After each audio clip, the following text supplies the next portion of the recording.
বাংলাদেশে যখন এরকম কোনো গন্ডগোল হয় কেউ কন্ট্রোল করার চেষ্টা করে না, হুলিগানদের হাতে চলে যায়।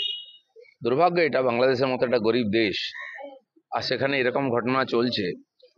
ব্যবসা বাণিজ্য সবকিছু, অর্থনীতি খুবই ক্ষতিগ্রস্ত হবে, ওখানকার মানুষেরই ক্ষতি হবে। আমি জানি না ওখানকার লোকেরা এসব ভাবে কিনা। আর যারা স্বৈরতন্ত্রের কথা বলছেন, পাকিস্তানের স্বৈরতন্ত্র কম আছে? পাকিস্তানের নির্বাচন হলো গত বছর, যে পার্টি সবচেয়ে বেশি সিট পেয়েছে সে পার্টির নেতা এখন জেলে আছেন, ইমরান খান। সরকারে কারা বসে আছে? যারা মেজরিটি পায়নি। আমার মনে হয় কোনো ইসলামিক দেশে বোধহয় গণতন্ত্র সফল হয় না, সেটা তার প্রমাণ।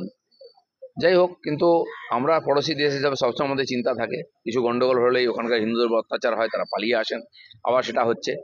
কিন্তু তাদের হয়ে কেউ কথা বলছে না, কেউ জামাতিদের কথা বলছে, কেউ স্বৈরতন্ত্রের কথা বলছে।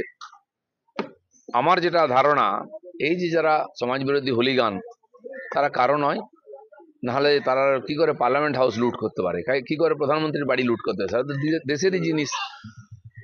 এই ধরনের লোকেরা এখানে সিএ পাস হওয়ার পরে আগুন জ্বালিয়েছিল, বাড়িঘর লুট করেছিল, দোকানপাট জ্বালিয়েছিল, স্টেশন জ্বালিয়েছিল। এই লোকেরাই ওখান থেকে এখানে যারা ঢুকেছে এসে 21-এ নির্বাচনের পরে বিজেপির কর্মীদের বাড়িতে অ্যাটাক করেছিল, বাড়ি ভেঙেছিল, আগুন লাগিয়েছিল, দোকান লুট করেছিল, মহিলাদের অত্যাচার করেছিল। আর এরা এখন টিএমসি পার্টিকেও দখল করে নিচ্ছে এখানে।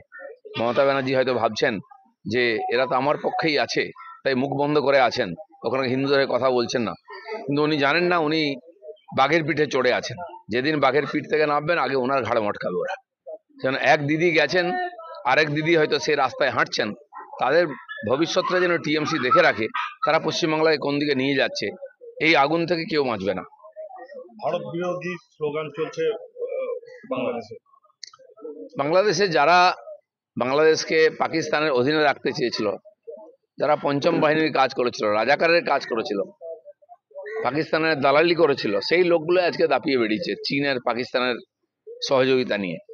পাকিস্তানের এটা বাংলাদেশের পক্ষেও খারাপ, আমাদের দেশের পক্ষেও খারাপ।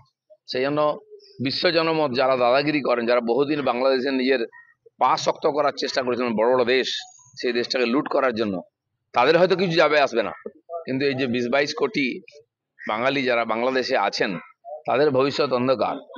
খালেদা জিয়া আর যাই হোক, হাসিনা এই দেশের অনেক উন্নতি করেছিলেন, বিভিন্ন দেশের সঙ্গে সমঝোতা করে সহযোগিতা নিয়ে সাধারণ মানুষের জীবন স্তরের উন্নতি করেছিলেন। কিন্তু কিছু কট্টর অন্ধবিশ্বাসী লোক, তারা এগুলা চায় না, কারো না কারো হয়ে কাজ করে। তারা যেটা করছে তাতে বাংলাদেশের ভবিষ্যতের পক্ষে খুবই চিন্তাজনক। চলো।